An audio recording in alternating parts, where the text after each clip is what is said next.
Greyman! Greyman! Greyman! Greyman! Greyman! Greyman! Greyman! Holy YouTube video, Greyman!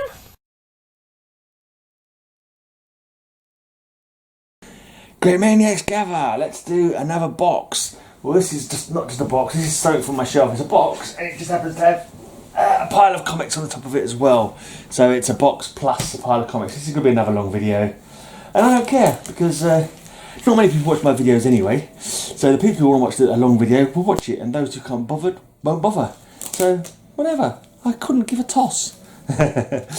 I'm beyond caring when it comes to YouTube now, to be honest. Absolutely beyond caring. So, yeah, never mind. I'll be stopping soon because once I finish doing my shelves, I'll probably stop. I might just do the odd haul. Then I'm not. Will I even bother doing that? Well, we shall see. We shall see what happens. We shall see what happens. I probably will carry on because it's just something to do, isn't it? It's something to. Doesn't cost me anything to make a video, and the 3 or 4 people who react, interact with me on YouTube. It's cool. Anyway, here is Batman and the Outsiders from 2007. Get this, pop this away carefully. I don't want to accidentally stick any sellotape to anything. Right, so all in one bag basically, because I'm terrible with bagging and boarding. Right, so we've got Martian Manhunter. We've got, I think it's called, I can't remember what his name is now. It's like Metamorpho, but he's Shift. I think it's called Shift. He's like a facet of Metamorpho or something. You've got Batman, Catwoman, one of Black Lightning's daughters. I can't remember what her name is even. I've watched it. Oh, and what's her name? She's supposed to be, I don't know. That character's supposed to be in the Black Lightning TV show, but she's got a different name. I swear it's the same, but I think it's supposed to be her, and I think it had the same name, but her powers are different as well. But anyway, whatever, I can't remember what her name is now. God blimey, what a good memory I've got. Right, here they are fighting against an OMAC. Grace, is she called? I think she's called Grace, that's right. But in the comic book, Batman the Outsider, she's got super strength, and endurance and that kind of thing. But in the TV show of Black Lightning, she turns into a leopard. He's got animalistic powers and also shapeshifting. Right, let me see. Batgirl, and obviously not much trust going on in that handshake. Seeing as they have weapons behind their backs. One of many Batman and the Outsiders runs. I'm not even sure how many Outsiders runs have been now. Quite a few. And Batman sets up these teams and then he kind of leaves them normally. I think halfway through this run it becomes just the Outsiders. I can't remember now. Yeah, and I'm pretty sure that's not actually Metamorpho, but I'm sure it's called Shift. He was like somehow, I don't know, a bit broke off of Metamorpho and had his own autonomy, something like that. I can't remember how it happened. I'm guessing that's Luca, the red head there and the glowing eyes. So latterly she became a vampire, didn't she? I think she's still a vampire. No, she's still a vampire in continuity. But sometime during, I think it was the second Outsiders run, it was mainly led by Geoforce, and it had a couple of other new characters. It had Wild, who was like a giant werebear kind of thing. It had a techno guy, I think it was called Technocrat maybe, I can't remember now, black fella. And also Felix Faust's son. I thought he was a good character, I liked him. But I've not seen him ever since. I think he was just called Faust as well. But like he was a magic user, he was Felix Faust's son, but he was a superhero. An outsider dies. Is it Batman? Because it says R.I.P. Batman. About that time, and he was dead for a bit.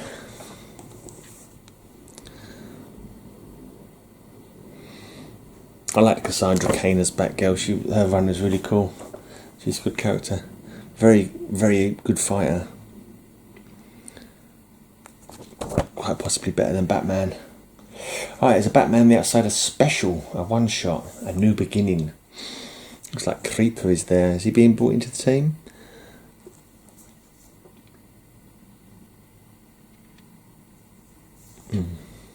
Yeah.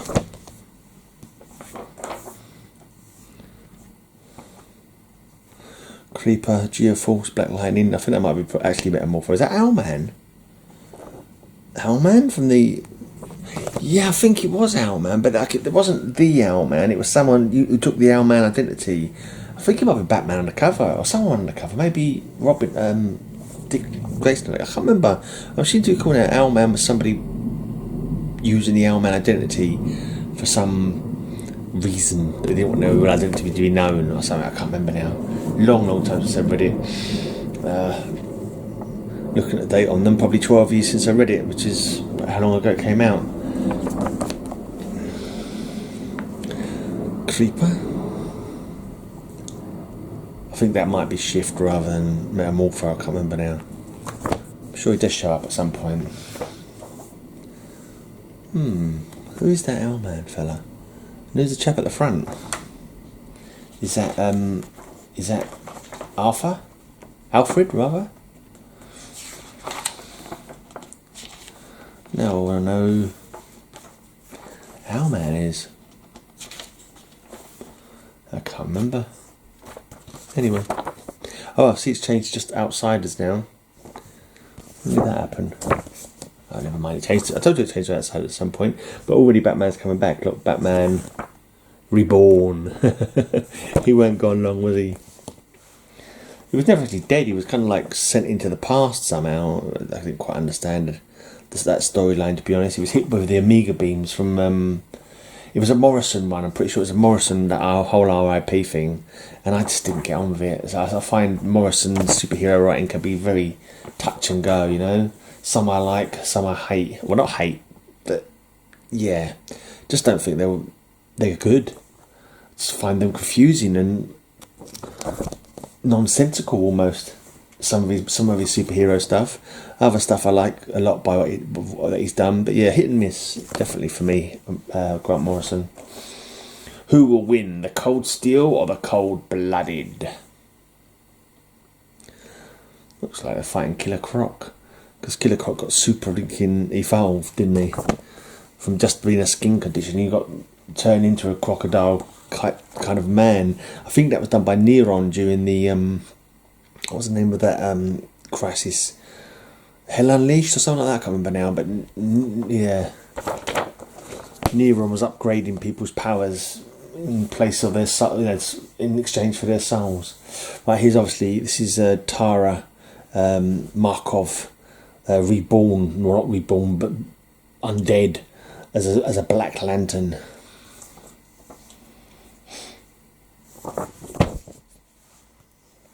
Superman and the Outsiders. I was just reading a modern comic online recently. Apparently Brian Markov now has gone bad. Old Geoforce killed Deathstroke the Terminator, which is a pretty good thing if you ask me, because Deathstroke the Terminator is scum. Yeah. It was such a stupid, bloody story at the end. Robin took out Geoforce. Absolute nonsense. Geoforce has got super bloody powers, and Robin can just fight. It's like, come off it. Didn't even use any devices on him. He just... And that's the end of it. It was like, well, what the hell is that about? Right, Looker returns in Outsiders, and yes, she's a vampire. True vampire romance, it says. Right, there's a new guy was introduced, Freight Train. Here comes Freight Train, more powerful than a locomotive. Will he save the team or destroy them? I think he starts out as an enemy, but ends up joining them. Chemo's Rampage. I still haven't decided if it's Chemo or Chemo. I always go with chemo though, because it's like chemotherapy. Beware the creeper, beware the beast.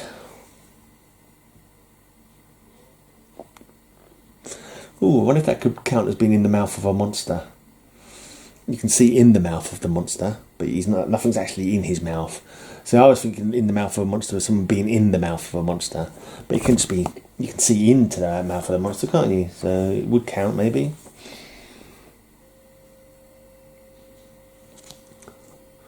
Geode Revenge. It's because Cover Slingers this week is in the mouth of a monster, the theme. Clash of the Titans. That's not Mars, is it? Ares, the war god of... I don't think so. I don't think Geoforce is strong enough to do that to the war god. Maybe it's someone pretending to have that motif. I'm not sure. Right, the Shaggy Man strikes, plus the origin of Freight Train revealed. Like the Shaggy Man, at one point, General Wade Eiling, who was like responsible for Captain Atom's change into Captain Atom, from Nathaniel Adam into Captain Atom. General Eiling had to do with that, but he was a bit of a rogue general. Go away, fly. And he ends up becoming the Shaggy Man. Ooh, Reign of Doomsday.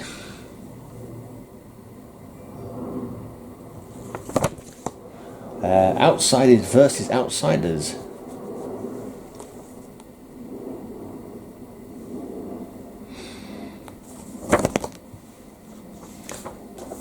Vanquished by Veritas.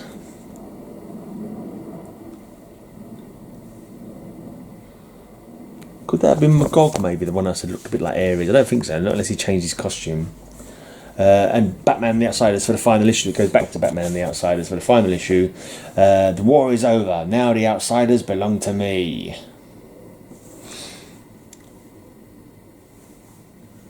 This is a bit of a hark into one of the earliest showings, isn't it?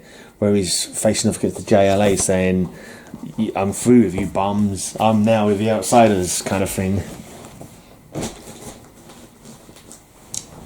Right, next up, we've got a 12-parter, Ion. This is when Kyle Rayner gets an extra boost in powers to be, even tougher than Green Lantern, up to almost godlike levels. Actually, no, this might be, it's the same character. Ion, Guardian of the Universe. Once a Green Lantern, now something more. I think it might happen in his original run, and then later on there's a 12-part story where he gets that power back again. And I think later the Ion power, I can't remember who actually gives the Ion power. I don't think it's the Guardians of the Galaxy, the Owens. I don't believe they actually give it to someone, but somehow it gets bestowed upon Kyle Rayner, and lots of power basically that he tries to use for good. But it's always like a trouble of knowing what the right thing to do is, that kind of thing. Beware their power. Green Lantern versus Ion. If anyone knows about power corrupting, it's Hal Jordan. The grip of madness.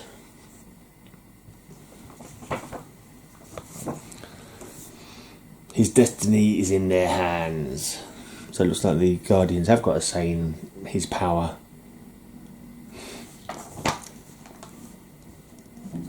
But all I remember is at the end, the sort of super powerful Green Lantern from Daxam, Sodam Yat, he ends up getting given the Ion power, I believe.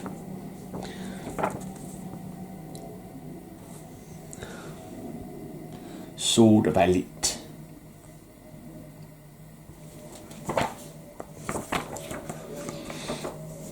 Homeland Security.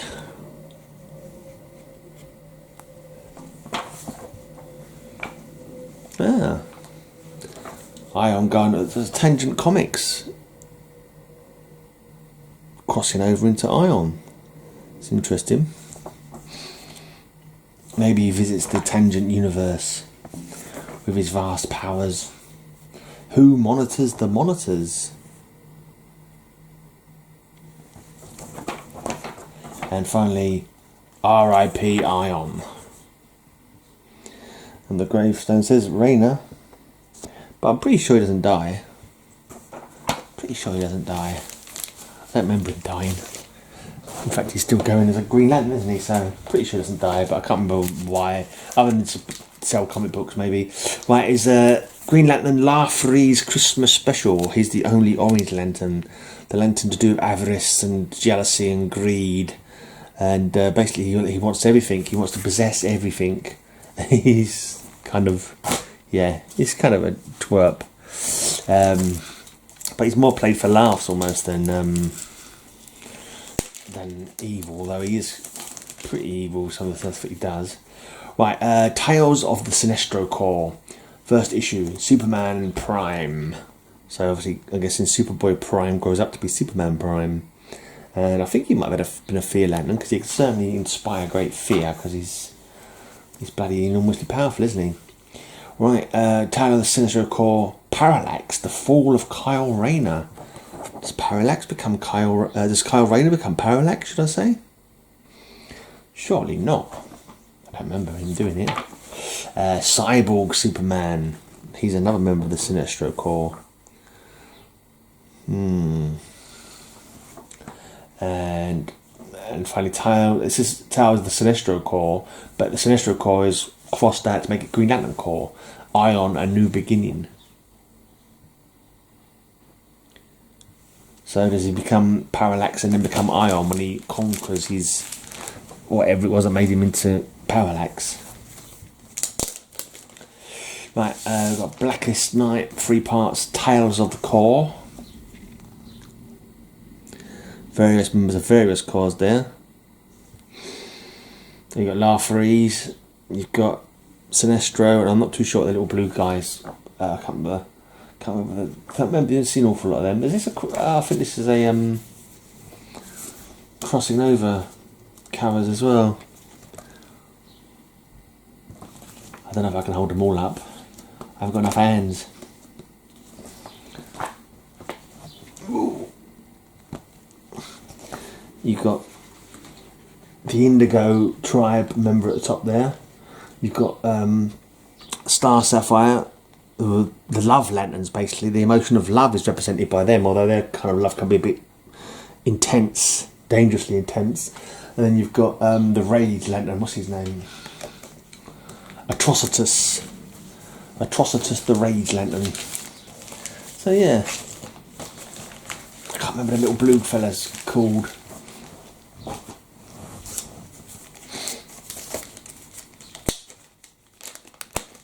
I've seen his name, but so it doesn't. It's not just.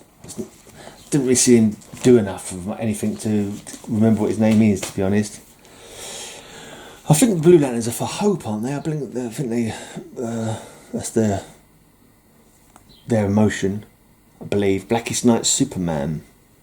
So is there a dead Superman there?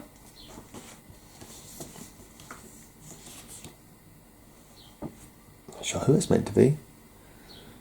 Doesn't look much like Superman.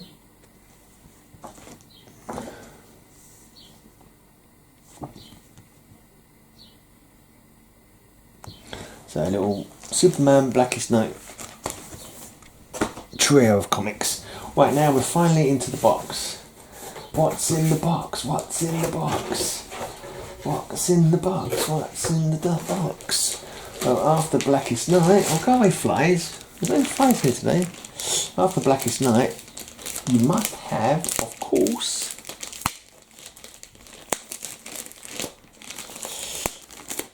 The Brightest Day. But this is Brightest Day. It's like an overarching title sort of thing, but the different books within it kind of thing. So this is actually Justice League Generation Lost. It begins here. So this is like the old 80s Justice League characters, and I think is this the one where Maxwell Lord has been brought back to life and they're trying to chase him down, but like he's also made it so no one can remember him, that kind of thing, and so no one believes that he's alive apart from this bunch of Justice League people are going after him. I think that was the case anyway. Some Rocket Reds. Max Lord giveth and Max Lord taketh away. He's got a nosebleed there because when he uses his powers to change people's minds and make people do stuff, his nose bleeds. Captain Atom. So we've got Booster Gold, Rocket Red, Captain Atom, Ice, Fire, and the new Blue Beetle.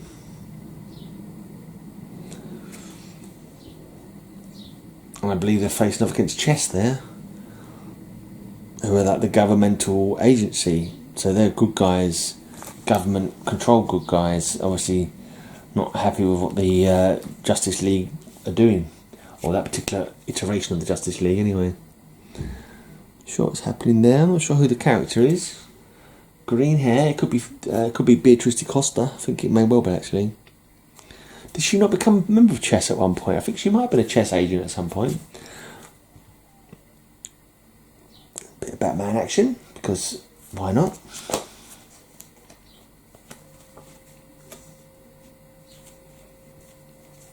Trying to work out who they're fighting. Looks vaguely familiar. Okay. Ice Berserk.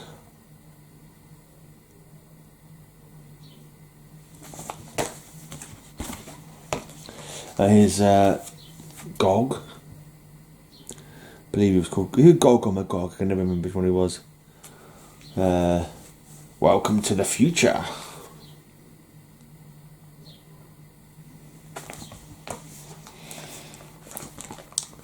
Murderer. Captain Atom being accused of murder. Stalked by the Creature Commandos. Oh wow. From Weird War Tales, the Creature Commandos. Obviously an updated version of them. Right, there's a couple of interesting covers, just plain white backgrounds with a single character plus their emblem kind of thing. Quite cool. Here's a throwback to Blue Beetle, original Beetle, so the second Blue Beetle, they're called being killed by Max Lord, but this time he's killed the new Blue Beetle, Jaime Reyes, the rise of Max Lord.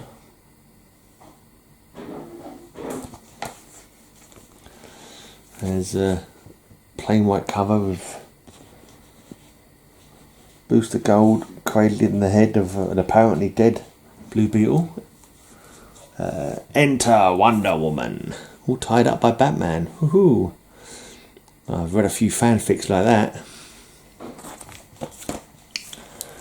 The end is coming.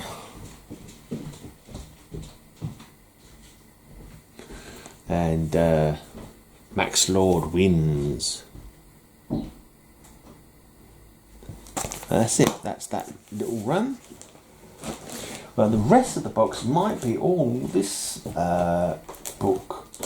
Well, first there's a couple of trades. Sandman, Mystery Theatre, Tarantula. This is a great run. One of my faves runs. And this is book 2 of the Sandman, Mystery Theatre trades. The Face and the Brute. A strange and savvy meeting between the fictive dreams of the 1930s and the 1990s. That's a review, that is. But yeah, great, say, pulp fiction style comic books. I've ended up getting the full run. So even though I started off by having the first couple of story arcs in trade, I ended up getting them all anyway. Because they're not expensive, surprisingly, because they are bloody good. Like Matt Wagner and Guy Davis, all got very interesting covers. And great stories set in the 30s with this original Sandman, Wesley Dodds, and his girlfriend. She doesn't start off as his girlfriend, but she becomes his girlfriend as the story goes on. Diane Belmont, and she takes a very big active part in fighting crime with him. Does a lot of detective work for him. Her father is the DA, I believe, of New York, or ADA. I'm not too sure how it works in America. He's some kind of lawyer type thing in New York, and she helps out because she can get hold of like police stuff. But yeah, it's a really good story, very visceral. deals with the seedy underbelly of stuff. You've got the police who are a bit corrupt. You've got serial killers and gangsters and mobsters and mob wars and and it deals with topics like racism and there's a whole arc in the illegal, at that point I think, homosexual clubs kind of thing, where they're like forced to sort of like, you know, because of the laws at the time, to, you know, have their own sort of places and their own sort of code to like get by. And there's like a serial killer, I think, based in that, you know, he's killing gays. So, you know, Wesley has to go undercover to try and find out who the killer is. There's one story based around the World's Fair of 1938, I think it was. Yeah, it's all just interesting stuff. There's a little bit of history in there, like look at what was going on at the time. It's like, and I don't know, I'm not sure how well. I'm guessing that it was well researched, so lots of the stuff is like true to what the time was. Yeah, definitely. I'm pretty sure I've read the whole series twice at least. You know, one of those ones I would definitely like to go back to in the future to have another read of, and it's one that I'd recommend anyone who likes a good visceral superhero story. He's not like jumping from bloody well windows and swinging from, although I think he has got a grappling hook that he uses to enter buildings and stuff, but it's more using his gas gun that clouds people's minds and gets them to speak the truth in a sort of sleeping state kind of thing. And like he's kind of compelled to fight crime by dreams. He has prophetic dreams. Later on, it's discovered that he's tied into the Morpheus, the dream, the endless of the endless, who's in control of dreams. He's like the spirit of dreams or something like that. And it's found out that he kind of like gives him his dreams, or he gets, and they actually meet each other later on in the story as well, because Morpheus is being trapped by some magic society, like based obviously on Aleister Crowley, and Wesley Dodd, I think, manages to free him from his pentacle or wherever it is he's entrapped. But yeah, it's lots of cool, interesting stories, you know. I think there's one story based on like abortions at the time. At the time they were illegal, and so desperate women were going to back alley butchers practically to try and get, you know, procedures done. That's that may be that. This is set in the 1930s, but maybe in the 30s coming up we'll have similar stories being told because of recent events. Yeah. Oh.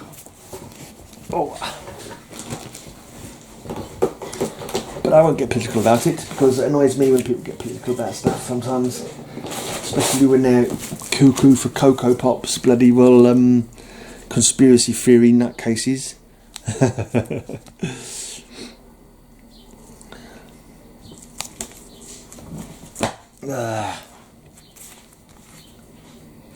So best just talk about comic books. And look at the covers are so interesting as well. Such great covers. So it's like, these others look like sort of, I don't know, pulp magazines of the day or something like that. But there's different styles, like lots of them like photographed and very ephemeral, and yeah, just cool stuff. Oh, this is Phantom of the Fair, this storyline. So this is based on the World's Fair, and I think he was a serial killer. All of tomorrow's promises weren't enough to curb the curtain of crime that spread across the Slaughterhouse Fair. A 4-part mystery novel concluding this issue, Phantom of the Fair, by Wagner, Siegel and Davis.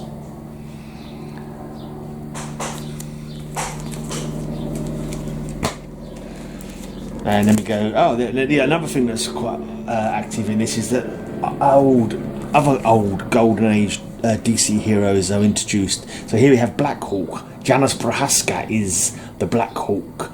An army at his country's borders, a murderer on his tail, a lone aviator fights to tame the perilous skies. Obviously this is Black Hawk.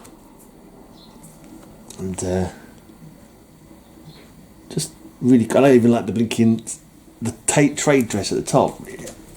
It's awesome. She craved the cold camaraderie of intrigue and raced the night to lure a killer. But the one thing she couldn't outrun was the warm whisper of love in her own back seat. Okay.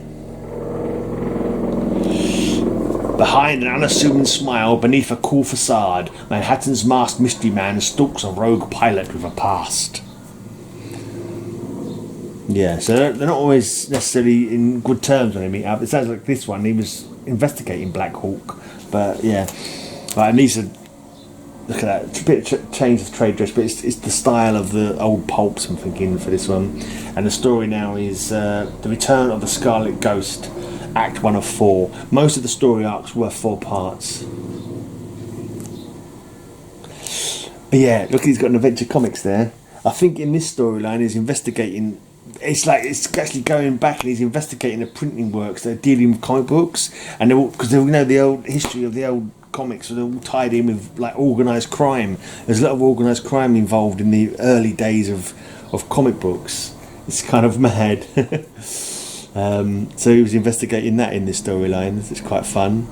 Not sure how much is research from real life goings on, but yeah, it's good stories. Other characters that he meets the Hourman, the original Golden Age Hourman. I think it's Rex Tyler. This storyline is called The Crone. Can't remember who else he meets up with. I'm sure there's at least another one that he meets up with, but I can't remember now. If I see it, I'll let you know. But just these covers are awesome.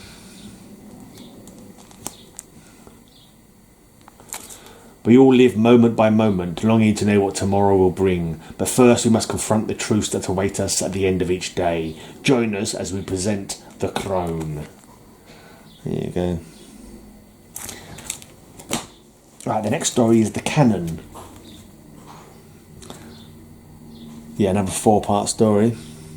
It's cannon as in a shooting cannon, but in that is a cannon as in, I think it's without an extra N, cannon as in a something to do with churches, like I think there's a church roll called a canon. I'm not sure if it's in all churches or Church of England or what. I'm pretty sure it was like an English vicar of some sort, and that was his, like, the name of his role in the church. He was a canon, but he was also doing crime fighting in his own as well, like a mystery man. And he faces. I don't think he was ever around back in the day, but I think he was like a new character imagined for this run. But he was quite an interesting character. This next story, this line is now called The City. He was the perfect gentleman's gentleman until he was betrayed by his own blood. Okay. Even on the city's quiet rooftops, murder followed close on the heels of the detective. Yeah, there's a particular detective in the stories who he meets up with a lot, and he's a right violent thug, this detective. You know, he's you know, I'm not sure if he's on the take as well. He probably is, but he's like, you know, he's quite happy to fit people up for crimes and you know, racially abuse people and that kind of stuff. He's a right nasty piece of work, you know. Little Molly dropped her dolly, lost her life in monstrous folly. The Goblin, Act 1 of 4. It's quite a creepy cover. Cop and bop, laughing, joking, one will perish, screaming, choking. It's a bit like a Punch and Judy doll. The Goblin. It's quite vicious, kind of some of the art in there. There's like people chopped up and stuff like that. Great big head, freaky features, don't turn your back on little creatures. A nasty little ditty by Stephen T. Seagal and Guy Davis.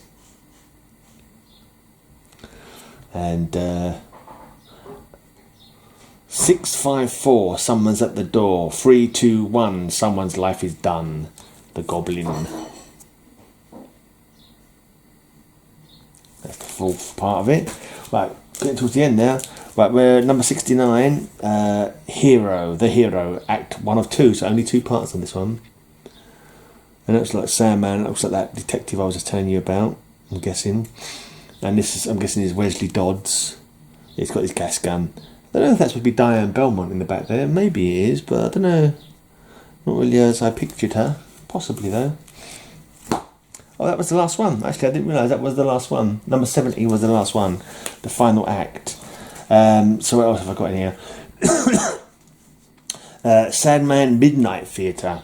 Neil Gaiman. And this is where he meets up with the Morpheus of the Endless. And we've got a Sandman Mystery Theatre Annual #1. Can't remember what happened in that one. Surprised there's not more than one annual, actually. I think there was only one annual though. Right, and then later on there was a Vertigo run based like in then modern times. Wesley Dodds is on holiday with Diane towards the end of their life. I think Diane's kidnapped by some Taliban like terrorist kind of thing, and somehow he gets somebody else to, or someone else becomes the new Sandman. And I think it's one of those kind of like arty, farty, dreamy kind of what the hell's going on kind of stories. And so maybe I might have got it when I was reading it, but thinking back on it, I'm like, yeah, I don't remember what happened. I know Diane's kidnapped or something, and some ex-soldier, I believe, becomes Sandman somehow. Yeah. Put it this way, I'll be reading the 70 issues of the Sandman Mystery Theatre before I read this 5-parter again. It's not even sensible, it's in 5 parts. Since when do you get 5-parters? You get 4-parters, you get 6-parters. 5-parters, yeah, they're not very often. Don't see them very often, do you? Anyway, well, that was a bit of a colossal bang when I put that down. Yeah, cheers for watching. I shall return with another box soon. Hopefully this video wasn't super long. It probably is, but tough titties if it is. Anyway, till next time, have a great amazing day, and may all your news be good news. Have a great amazing day. I'll have a great amazing day. Have a great amazing day. I hope you have a great amazing day.